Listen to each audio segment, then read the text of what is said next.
में अभी चुनाव हुआ। बिहार में विपक्ष के नेता कहाँ भाग गए सदन छोड़कर। जी। जो विपक्ष हमलावर है एसआईआर के मुद्दे को लेकर, तो सदन में रहना चाहिए ना। इनका नाम बिहार लिस्ट से कटा है।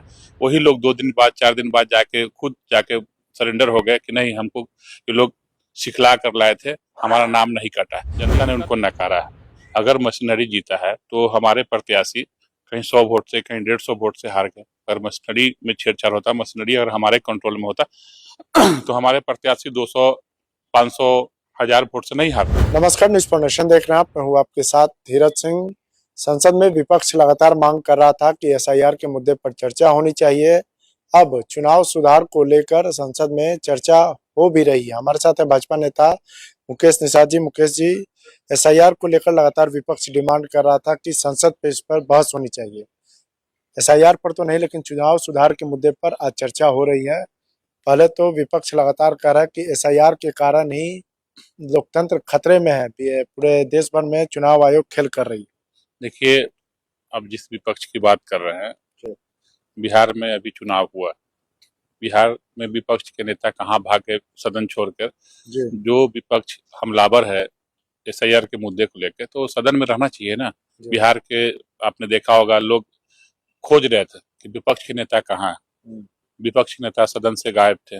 उसी तरह राहुल गांधी है, बिहार में इन्होंने एसआईआर के लेकर यात्रा किया था, और जिन जिन लोगों को इन्होंने सामने लाकर प्रस्तुत किया कि इनका नाम वोटर लिस्ट से कटा है, वही लोग 2 दिन बाद 4 दिन बाद खुद जाके सरेंडर हो गए कि नहीं, हमको ये लोग सिखला कर लाए थे, हमारा नाम नहीं कटा है। तो इनका तो शुरू से ही आरोप झूठा रहा है और जनता ने इनको नकारा है। एसआईआर होना चाहिए। आज देखिए ना, अभी लखनऊ की 2 दिन पहले मैंने न्यूज में देख रहा था कि लखनऊ में जो सफाई कर्मचारी 160 कर्मचारी घर छोड़ के, एसआईआर जब हो रहा है उत्तर प्रदेश में, तो 160 कर्मचारी घर छोड़ के भाग गए। तो ये तो साफ जाहिर होता है कि विदेशी लोग हैं। हाँ, बांग्लादेशी लोग हैं। अगर इस देश के नागरिक होते, मूल नागरिक होते, तो उनको घर छोड़ के भागने की क्या आवश्यकता थी। लेकिन बिहार में चुनाव हुआ तो तेजस्वी यादव तो कह रहे हैं कि वहाँ लोकतंत्र हार गया, मशीनरी जीता है। नहीं, अगर तेजस्वी यादव को तो ये बोलना नहीं चाहिए, उनको तो शर्म आनी चाहिए। जनता ने उनको नकारा है। अगर मशीनरी जीता है तो हमारे प्रत्याशी कहीं 100 वोट से, कहीं 150 वोट से हार गए। अगर मशीनरी में छेड़छाड़ होता, मशीनरी अगर हमारे कंट्रोल में होता तो हमारे प्रत्याशी 200, 500, 1000 वोट से नहीं हारते, सारे के सारे जीतते। और उससे पिछले चुनाव में देखें, 2015 में, 2020 में क्या हुआ, उनकी पार्टी 75 सीट लाई। उस समय मशीनरी कहाँ थी।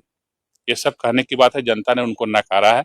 अब इससे भी उनको सीख लेने की आवश्यकता है। ये जो झूठे आरोप लगा रहे हैं, जनता का अपमान कर रहे हैं। जनता ने जो मैंडेट दिया है भारतीय जनता पार्टी को, आज वो आरोप लगा रहे मशीनरी का। इनको सीख लेनी चाहिए जनता का। जनता ने नकारा है, और इस तरह रहेंगे ना तो जो 25 आया ना, आने वाले 30 में 25 भी नहीं, साफ हो जाएंगे। वो तो कहते हैं कि आप लोग वोट खरीदे हैं, 10-10 हजार रुपया देकर महिलाओं से वोट लिए हैं, अब उन्हीं के घरों पर बुलडोजर चलवा रहे हैं। नहीं, महिला के सम्मान में सरकार ने नारी सशक्तिकरण के लिए जो योजनाएं लाई, उस योजना के तहत महिला को सशक्त करने के लिए, उनको रोजगार से जोड़ने के लिए सरकार ने योजना दी। हमारे माननीय मुख्यमंत्री ने नारी को मुख्य धारा से जोड़ने के लिए उनका योजना है, और उस महिला का भी अपमान कर रहे थे तेजस्वी यादव।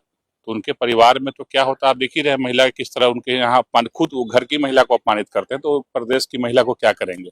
तो वो लोग तो ये भी कह रहे हैं कि वोटिंग के दिन कौन सा सशक्तिकरण कर रहे थे, 20 साल में सशक्त नहीं किया, अब केवल वोटिंग के दिन 10-10 हजार रुपए देकर आप सशक्त कर रहे हैं। नहीं, वोट से पहले ये तो जीविका दीदी के माध्यम से महिलाओं को मुख्य धारा से जोड़ने की उनका समझ में, उनकी समझ कहाँ है। वोट की समझ नहीं है नेता। नहीं, कोई समझ होता तो सदन छोड़ के भागते क्या।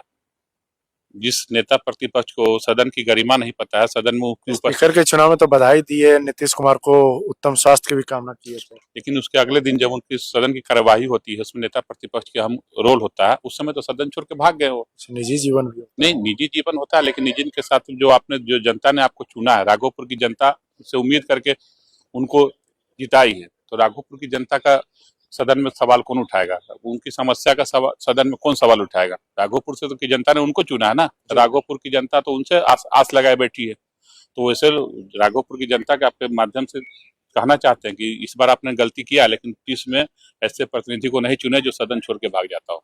अगले बार वो हरवाने के लिए आपके बिल्कुल। अब जो व्यक्ति सदन में जनता की आवाज उठाने के लिए नदारत हो, तो उसे व्यक्ति को जनता क्यों चुनेगी। इस बार वहाँ की जनता से भूल हुई है। अगले बार में चाहे मैं आपके चैनल के माध्यम से राघोपुर की तमाम जनता मालिक से कहना चाहता हूँ कि ऐसे नेता को न चुने जो सदन छोड़ के भागता हो। आखिर में एक सवाल है, वो तो ये भी कहते हैं कि कोई साइंटिफिक उनके पास प्रूफ नहीं है, लेकिन कुछ ना कुछ गड़बड़ी हुआ है तभी इतना विशाल मैंडेट जो है आप लोग को मिला है एनडीए। साइंटिफिक क्या होता है तेजस्वी यादव को पता है क्या? पढ़ा लिखा लोग साइंटिफिक समझता है। तो वहाँ तो जितने भी सीएम डिप्टी सीएम थे सारे अनपढ़ लोग थे। तो scientific reason CM Nitish Kumar ji. नहीं, हम क्या बोल रहे हैं? आप तेजस्वी यादव की बात कर रहे हैं धीरज जी, ऐसे मत बोलिए। नीतीश जी हमारे पढ़े लिखे इंजीनियर है, ठीक है, और बिहार की जनता को गर्व है। आज बिहार की जो गति है वो नीतीश जी के कारण। आज आप बिहार में जाते हैं और शाम में जब मेरिन ड्राइव पर जाते हैं तो लगता है कि विदेश के नज़ारा है, वो नीतीश जी का देन है। तेजस्वी यादव को क्या पता है? वो पढ़ा लिखा है नहीं, तो उनको क्या पता साइंटिफिक रीजन? आप साइंटिफिक रीजन है तो आप प्रूव करिए ना। प्रूव कहाँ से करेंगे? पढ़ा लिखा है नहीं। जो आदमी कभी स्कूल कॉलेज नहीं गया और साइंटिफिक रीजन को कैसे समझेगा? बहुत बहुत धन्यवाद। ये भाजपा नेता मुकेश निषाद जी, दिल्ली से न्यूज़ फॉर नेशन के लिए मैं धीरज।